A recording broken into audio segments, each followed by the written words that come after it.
வெங்காயம் தக்காளி எடுத்துட்டு வா அரியதுக்கு. பாப்பா பச்சை மிளகா எடுத்துன்னு வா.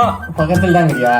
பச்சை மிளகா எடுத்துனா போதுமா 3 போட்டுட்டாங்க. தக்காளி. பாப்பா எனக்கு ஒரு டவுட். கோழிலேருந்து முட்டை வந்துச்சா, முட்டையிலேருந்து கோழி வந்துச்சா? ரொம்ப ஷார்ப்பா இருக்கு. ஐஸ். பாப்பா மூக்கான கொஞ்சம் அஜி சொல்லிடு. கடாய் தான் என்ன எடு. நல்லெண்ணெயா இல்ல விளக்கெண்ணெயா? கொத்தமல்லி மட்டும் லைட்டா கட் பண்ணலாம் போட்டு.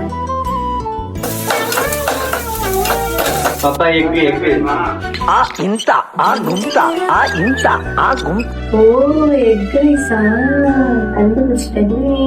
மறக்காம லைக் பண்ணி சப்ஸ்கிரைப் பண்ணிக்கோங்க.